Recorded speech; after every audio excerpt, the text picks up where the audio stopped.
तुम्हें सफलता मिलना तो निश्चित है, लेकिन तुम्हें यह 4 नियम अपने जीवन में उतारने होंगे जो आज की इस कहानी में बताए गए हैं।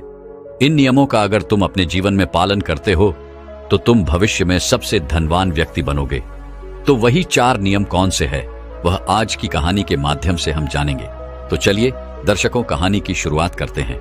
दोस्तों, आजकल हम में से हर कोई भीड़ में रहकर, लोगों के साथ रहकर भी तन्हा हो चुका है, अकेला हो चुका है, क्योंकि आजकल इस भाग दौड़ भरे जीवन में हर कोई व्यस्त है। किसी के पास समय नहीं है। हर कोई अपने सपने पूरे करने में लगा हुआ है। हर कोई केवल इस भाग दौड़ में लगा हुआ है। हर कोई अपने आप को आगे निकलता हुआ देखना चाहता है। हर कोई दूसरे को हारता हुआ देखना चाहता है। खासतौर पर आज की जो युवा पीढ़ी है वह सबसे ज्यादा तन्हा और निराश महसूस करती है, क्योंकि आज की युवा पीढ़ी अपने लक्ष्य को लेकर चिंतित रहती है, परेशान रहती है। कुछ लोग तो ऐसे भी होंगे जो अपने जीवन में कुछ बहुत बड़ा करने का सोच रहे होंगे, लेकिन कभी कभी हमारे सामने कुछ ऐसी विषम परिस्थितियां आ जाती हैं जो हमें अंदर तक तोड़ मरोड़ कर रख देती हैं। और ऐसे परिस्थितियों में हमें यह समझ नहीं आता कि हमें क्या करना चाहिए, और ऐसे में हम उन हालातों के नीचे दब कर रह जाते हैं।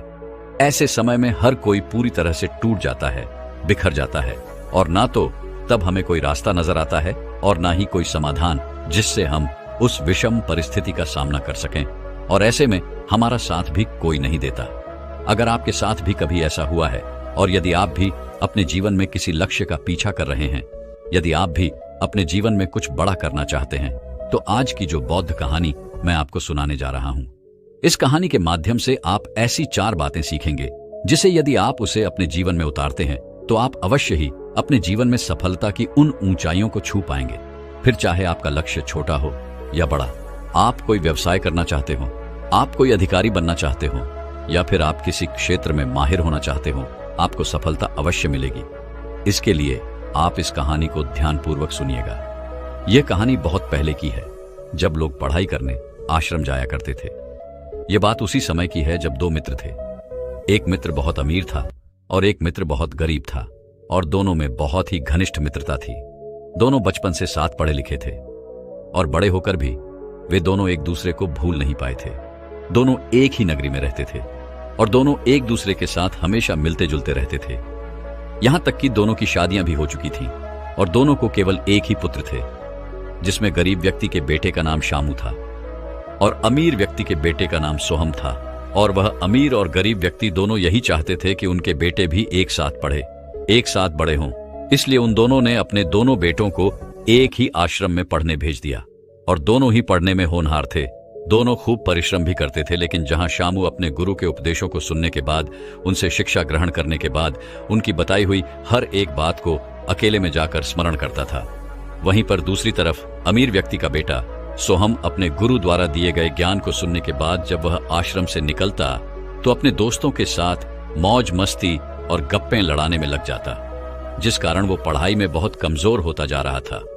और सोहम ने कभी भी अपने गुरु के उन उपदेशों का पालन तक नहीं किया, उन्हें कभी अपने जीवन में नहीं उतारा।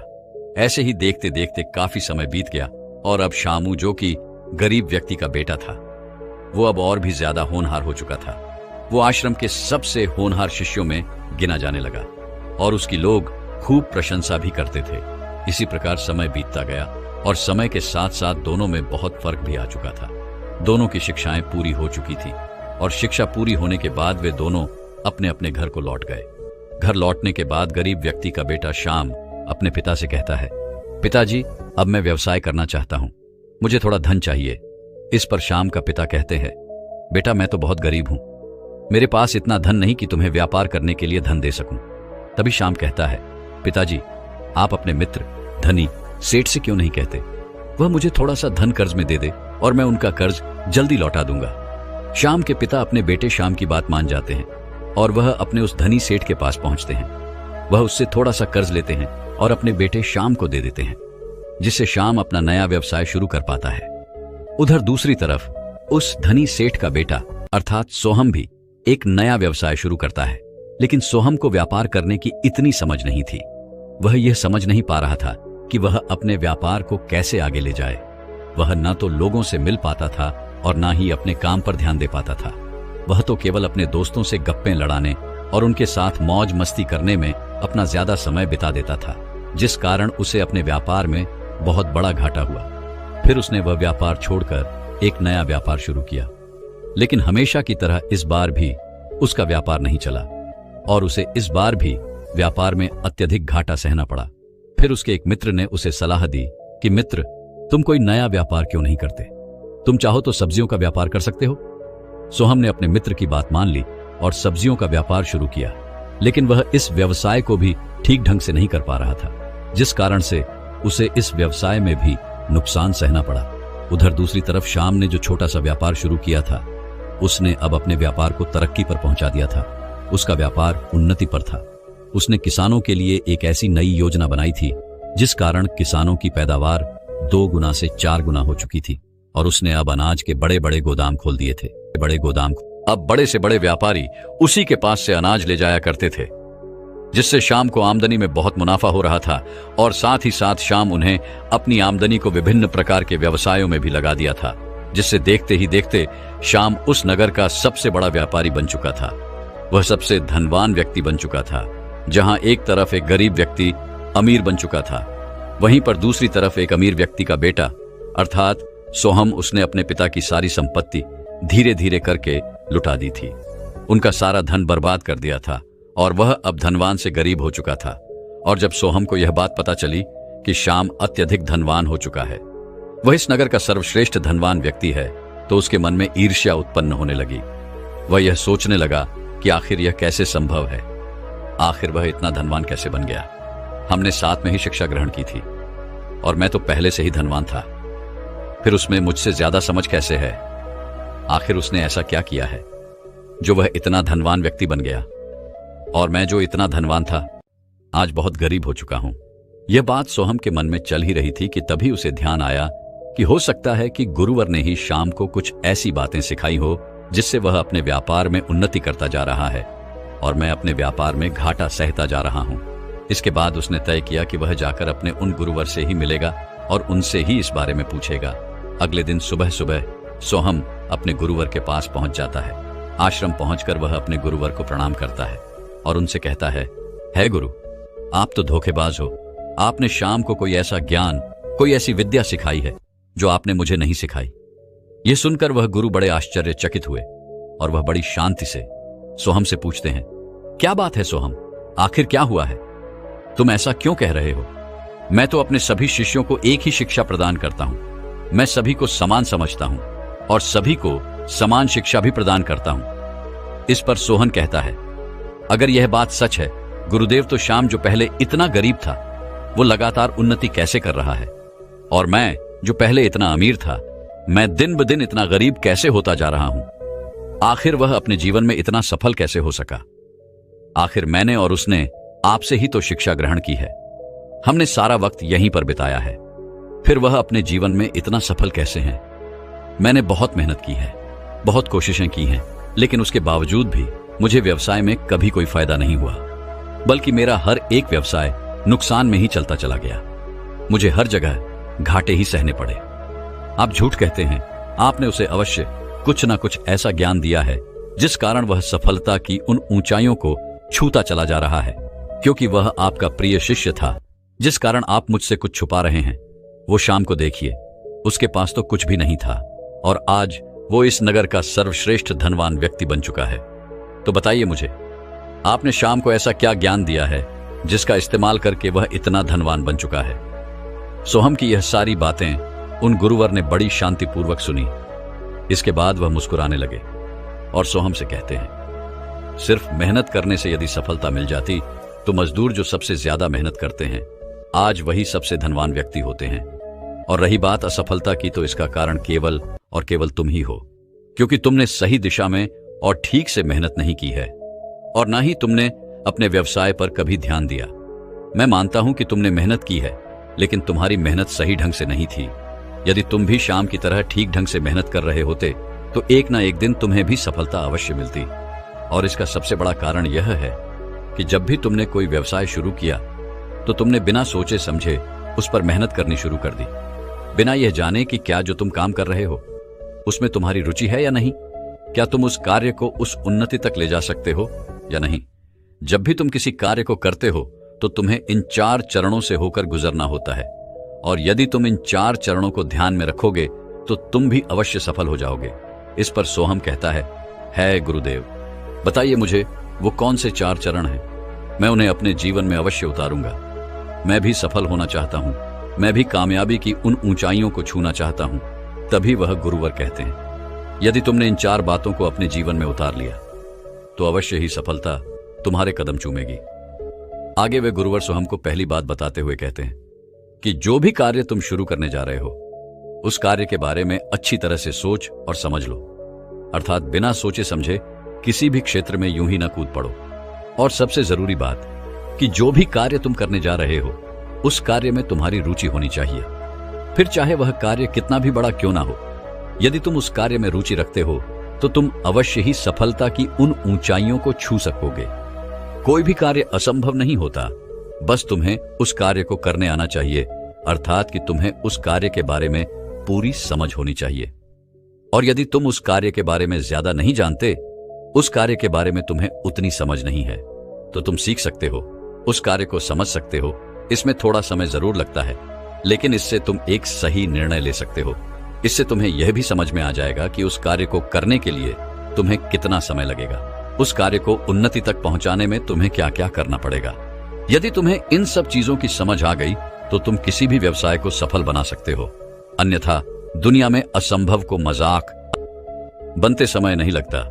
जैसा कि तुम्हारे जीवन में खुद घट चुका है, तुम्हारा मित्र जो तुमसे कहीं ज्यादा गरीब था, आज वो इस नगरी का सर्वश्रेष्ठ व्यापारी है, सर्वश्रेष्ठ धनी व्यक्ति है। और तुम्हारे पिता जो कि इस नगरी के सर्वश्रेष्ठ धनी व्यक्ति थे, आज वह कहां है ये तुम भी जानते हो। जिसके पास खाने के लिए ठीक ढंग से खाना नहीं था, आज वो कहां पर है, उसने किन ऊंचाइयों को पाया है, ये तुम देख सकते हो, समझ सकते हो।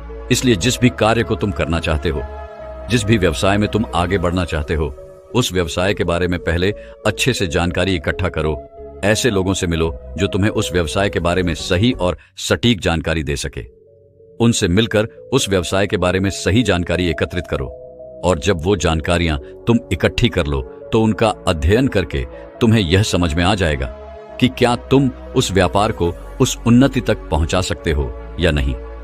अगर तुम्हें लगता है कि तुम उस व्यवसाय को उस उन्नति तक पहुंचा सकते हो तो तुम बिना सोचे उस व्यवसाय में जुड़ जाओ और अपना 100% लगा दो। लेकिन यदि तुम बिना सोचे समझे उस व्यवसाय को करते हो तो 100% तुम असफल ही रहोगे। और ऐसा ही हम में से अधिकांशतर लोग करते हैं।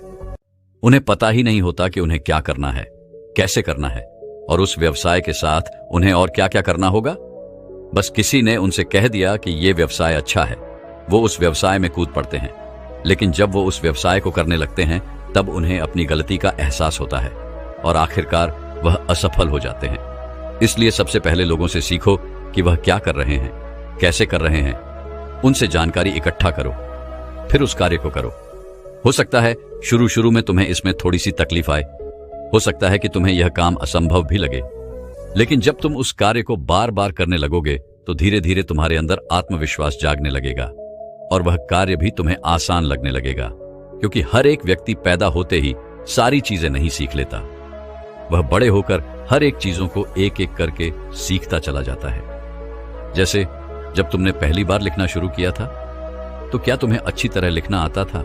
नहीं, लेकिन धीरे धीरे तुमने उस पर निरंतर अभ्यास किया, उसे समझा, उसे परखा, और फिर धीरे धीरे तुम लिखने में निपुण हो गए। और आज यदि तुम चाहो तो आंखें बंद करके भी वह ज्ञान लिख सकते हो।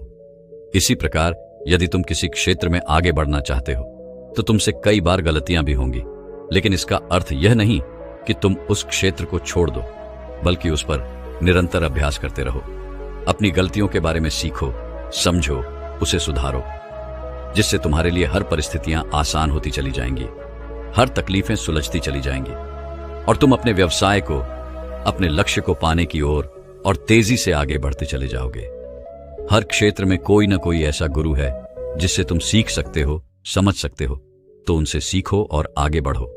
आगे वह गुरुवर सोहम से कहते हैं, अपनी क्षमताओं को पहचानो, अपनी क्षमताओं पर यकीन करो, लेकिन सही दिशा में मेहनत करो। क्योंकि तुमने तो देखा ही होगा, अधिकांश लोग शुरू में अपने लक्ष्य के प्रति बहुत जोश से भरे होते हैं, और वह अपने लक्ष्य को पाने के लिए शुरुआत बहुत तेजी से करते हैं, लेकिन जैसे जैसे समय बीतता जाता है उनका यह जोश खत्म होता चला जाता है और वह अपनी रफ्तार को भी बहुत धीमी तरह से करने लग जाते हैं। क्योंकि जब हम कोई नया कार्य शुरू करते हैं तो हमारे मन में उत्साह होता है, और जब हम उसी कार्य को लंबे समय तक करते रह जाते हैं तो हमारा मन भी उस काम से भरने लगता है, हमारा मन उबने लगता है। इसलिए कहता हूं, केवल मेहनत करने से कुछ नहीं होता, क्योंकि मेहनत तो हर कोई करता है। तुम किसी किसान को ही देख लो, वह अपने खेतों में दिन रात मेहनत करता है, और यदि मेहनत करने से कोई भी व्यक्ति अमीर हो जाता, कोई भी व्यक्ति धनवान हो जाता, तो फिर किसान भी अत्यधिक धनी होते। इस संसार में हर एक व्यक्ति मेहनत तो करता ही है, फिर चाहे वो किसी भी क्षेत्र में क्यों ना हो, लेकिन किसी की मेहनत दिखाई देती है तो किसी की नहीं। जिस प्रकार एक राजा भी मेहनत करता है, उसे भी अपने पूरे राज्य को चलाना होता है। वह मेहनत तो करता है, लेकिन उसकी मेहनत किसी को दिखाई नहीं पड़ती। लेकिन वहीं पर दूसरी तरफ एक किसान जो दिन रात अपने खेतों में लगा रहता है, उसकी मेहनत सभी को दिखाई पड़ती है।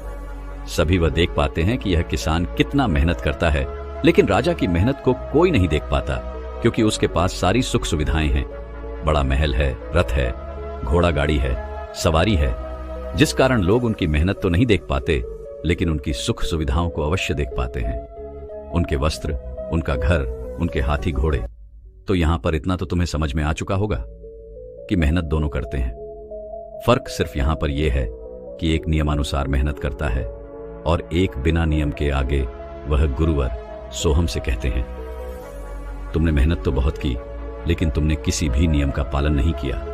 तुम्हारी व्यवसाय में कोई अनुशासन नहीं था। तुम बार बार अपना व्यवसाय बदलते रहते थे, जिससे तुम्हारा समय व्यर्थ होता चला गया। और वहीं पर दूसरी तरफ श्याम ने केवल एक ही व्यवसाय पर पूरा ध्यान दिया, अपना 100% लगाया। उस व्यवसाय के बारे में और सीखा, उसे समझा, अपनी गलतियों से भी उसने सीख प्राप्त की, और लगातार वो उसमें मेहनत करता गया, जिस कारण आज वो इतना सफल है। वहीं पर दूसरी तरफ तुम लगातार अपना व्यवसाय बदलते रहे, अपना समय व्यर्थ करते रहे, जिस कारण आज तुम कहां हो ये तुम भी अच्छे से जानते। ये तुम हो। यदि तुम भी सही दिशा में और सही ज्ञान लेकर आगे बढ़ते, मेहनत करते, तो आज तुम भी सफल होते। लेकिन तुमने तो लोगों की बातों पर ध्यान दिया, अपने मित्रों की सलाह को जरूरी समझा। लोग तो तुम्हें भटकाने का काम करते ही रहेंगे। उन्हें क्या, वो तो कहेंगे ही कि यह कर लो, वह कर लो, लेकिन इससे तुम्हारा क्या फायदा? और तुमने उनकी बात मानी, उन्होंने जैसा कहा तुमने वैसा ही किया, और इसका क्या अंजाम हुआ ये तुम भी जानते हो। देखो सोहम, हर व्यक्ति की अपनी क्षमता होती है, और हमें अपनी क्षमता का सही इस्तेमाल करना चाहिए, उसे सही दिशा में लगाना चाहिए। लेकिन हम में से अधिकांश लोगों को यह पता ही नहीं होता कि हमें क्या करना है, हमारे अंदर कौन सी ऐसी क्षमता है, हमारे अंदर कौन सी ऐसी रुचि है। हम तो बस इस चीज में लगे रहते हैं कि आज हमने कोई व्यवसाय शुरू किया और कल हमें उसका फल मिलना शुरू हो जाएगा। लेकिन ऐसा नहीं होता। यदि आप कोई बीज बोते हैं तो वह तुरंत ही, अर्थात अगले दिन या एक सप्ताह में, वह बढ़कर एक पेड़ की तरह फला फूला नहीं हो जाता। इस चीज को समय लगता है, एक बार में सब कुछ नहीं होता। अगर तुम एक साथ में सब कुछ पाना चाहते हो तो ऐसा कभी नहीं होगा। इसलिए धीरे धीरे अपने कदम आगे बढ़ाओ अपने क्षेत्र में, और जानकारियां इकट्ठी करो, उसे सीखो, समझो, खुद का मूल्यांकन करो, अपनी ताकत को समझो। जो तुमने सीखा है उस पर यकीन करो, खुद पर यकीन करो। शुरू में थोड़ी बड़ी दिक्कतें तो अवश्य आएंगी, लेकिन धीरे धीरे सब सही हो जाएगा और सब कुछ समझ में आने लगेगा। और तुम्हें कभी यह लगे कि जो मुश्किल इस समय तुम्हारे सामने है वो बहुत बड़ी है, तो उस मुश्किलों के बारे में अध्ययन करो, उसे पराजित करने का प्रयास करो।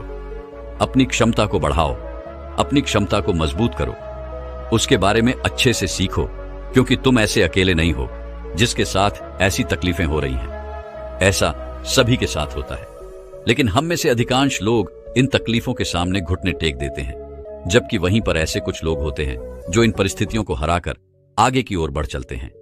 आगे वे गुरुवर सोहम से कहते हैं, हर परिस्थिति एक जैसी नहीं होती, हर परिस्थिति में कुछ अलग होता है, कुछ नया होता है, और हर परिस्थिति आपको बार बार अलग रूप ही दिखाएगी, क्योंकि यही संसार का नियम है। आज जो है वो कल नहीं होता, और कल जो है वो परसों नहीं होता। इसलिए समय के साथ अपने आप को भी और ज्यादा मजबूत बनाना पड़ता है, सीखते रहना पड़ता है, ताकि हम आने वाले परिस्थितियों का सामना कर सके। अपने आप को समय के साथ बदलना पड़ता है, समय के साथ चलना पड़ता है। ऐसा जरूरी नहीं कि जिस तरह से बाकी लोग सफल हुए हैं उसी राह पर चलकर हम भी उसी तरह से सफल हो जाएं। यदि आपको वह तरीका अपनाकर सफलता नहीं प्राप्त हो रही तो तुम खुद का तरीका बनाओ, खुद का नया मार्ग बनाओ। लेकिन हम में से अधिकांश लोग तो एक बार की असफलता पर अपना पूरा क्षेत्र, अपना पूरा व्यवसाय ही बदल देते हैं। शुरुआत में भले ही आप उस क्षेत्र में, उस व्यवसाय में असफल हुए हों, लेकिन इसका अर्थ यह नहीं कि आप बार बार असफल ही होंगे। उस असफलता से भी आपको कुछ ज्ञान मिलता है, कुछ अनुभव प्राप्त होता है। उसे ग्रहण करें, उसे स्वीकार करें और अपनी असफलता से सीखें और अपने उस ज्ञान का इस्तेमाल करके आपको उसी क्षेत्र में सफल होकर दिखाना है। इसके लिए बस आपको अपने पुराने तरीके को छोड़कर कोई नया तरीका अपनाना होता है। कहा जाता है ना, जब हमारे लिए एक रास्ता बंद हो जाता है तो उसकी जगह पर अनगिनत रास्ते खुल जाते हैं। इसलिए हमें केवल उस रास्ते की तलाश करनी है जो रास्ता हमें अपने मंजिल तक ले जा सके। लेकिन हमें कभी भी अपनी मंजिल नहीं बदलनी है। लेकिन हम में से अधिकांशतः लोग यही गलती करते हैं कि वो बार बार एक ही रास्ते को अपनाते हैं क्योंकि वह उन्हें अच्छा लगता है, वह रास्ता उन्हें पसंद है। लेकिन वह यह भूल जाते हैं कि जिस रास्ते पर कठिनाइयां होती हैं उसी रास्ते पर आगे चलकर हमें सफलता भी प्राप्त होती है। इसलिए आसान रास्ता न चुनकर हमेशा अपने लिए एक सही रास्ता चुनने का प्रयास करें। आगे वह गुरुवर सोहम से चौथी और सबसे जरूरी बात बताते हुए कहते हैं, जीवन में अपने आप को मजबूत बनाओ, शरीर से भी और दिमाग से भी। यह जीवन एक संघर्ष ही तो है। आप इसे या तो हंसकर लड़ोगे या तो रोक कर। लेकिन जीवन का मजा तो तब है जब आप इन संघर्षों को हंसकर इन्हें चुनौती दें, क्योंकि इन संघर्षों से तो हमें लड़ना ही है, तो रोक कर क्या फायदा। इससे अच्छा है कि हम हंसकर इनका सामना करें और इन्हें चुनौती दें। लड़ाई में दो ताकत सबसे ज्यादा महत्वपूर्ण होती है, पहली मानसिक और दूसरी शारीरिक। जब आप कोई नया कार्य करना शुरू करते हैं तो जाहिर सी बात है कि आपसे कुछ ना कुछ तो गलतियां अवश्य होंगी और उन्हीं गलतियों पर लोग हंसते हैं और हम निराश हो जाते हैं और हम उस कार्य को छोड़ देते हैं। तो ऐसी स्थिति में जरूरी है कि आप मानसिक तौर पर मजबूत बने, उनकी हंसी को अपनी ताकत बनाएं, अपनी हिम्मत बनाएं और वह करके दिखाओ जो तुम करना चाहते हो, जो तुम बनना चाहते हो। इसी प्रकार जब हमें कोई डांटता है या हमें कोई कुछ भला बुरा कहता है तब भी हमें बहुत बुरा लगता है और हम निराश होने लगते हैं, हम चिंतित होने लगते हैं। हमें लगता है कि हमारे चारों तरफ केवल दुख ही दुख है। लेकिन ऐसी स्थिति में हमें अपने मानसिक तौर पर हमें मजबूत बनाना चाहिए। हमें उनकी बातों पर ध्यान नहीं देना चाहिए क्योंकि वो तो हमेशा हमें तोड़ने का ही काम करेंगे। लेकिन हमें अपने आप को जोड़े रखना है, अपने आप को मजबूत बनाए रखना है। हमारे जीवन में सबसे बड़ा योगदान हमारे माता पिता का ही होता है, जो हमें हमेशा मजबूत बनाए रखते हैं, हमें हमेशा ताकत देते हैं, हिम्मत देते हैं। यदि हमसे कोई गलती भी हो जाती है तो वह यही कहते हैं, क्या हुआ बेटा, कोई बात नहीं, इस बार नहीं हुआ तो अगली बार जरूर हो जाएगा। लेकिन इस तरह निराश ना बैठो, आगे बढ़ते रहो। और दोस्तों, जीत आपके मन पर ही निर्भर करती है। यदि आपका मन कमजोर है तो आप कभी भी जीत नहीं सकते। लेकिन यदि आपका मन मजबूत है, आपका इरादा पक्का है, तो आपको कोई भी नहीं हरा सकता। यदि आप अपने मन के मित्र बन जाएं तो आपको कोई भी काम बड़ा नहीं लगेगा। लेकिन वहीं पर यदि आपका मन ही आपका शत्रु बन बैठा है और आपको हर वक्त भटकाने का प्रयास कर रहा है तो आप कुछ देर तो उसे नियंत्रित कर सकते हो, लेकिन उसके बाद वह आपको अवश्य ही हरा देगा और आपको आपके काम से दूर ले जाएगा। इसलिए अपने मन को नियंत्रित करना भी आवश्यक है, उसे मजबूत बनाना भी आवश्यक है। और इतना ही नहीं, आपको अपने शरीर पर भी ध्यान देना जरूरी है, क्योंकि यह ताकत, यह उत्साह हमारे अंदर तभी पनपेगी जब हम पूरी तरह से स्वस्थ होंगे और हमारा यह शरीर ही हमें हमारी मंजिल तक पहुंचाने में हमारी मदद करता है, हमें सफलता दिलाने में यह हमारी सहायता करता है। लेकिन हम में से अधिकांशतः लोग अपने काम के चक्कर में कभी भी अपने शरीर पर ध्यान नहीं देते। वह उल्टा सीधा खाना खाते रहते हैं, तरह तरह की चीजें सुनते और देखते रहते हैं, जिससे हमारे शरीर पर और हमारे मन पर बहुत गहरा असर पड़ता है। दोस्तों, मैं उम्मीद करता हूं कि यह कहानी सुनने से आपके जीवन में अच्छे बदलाव आए होंगे।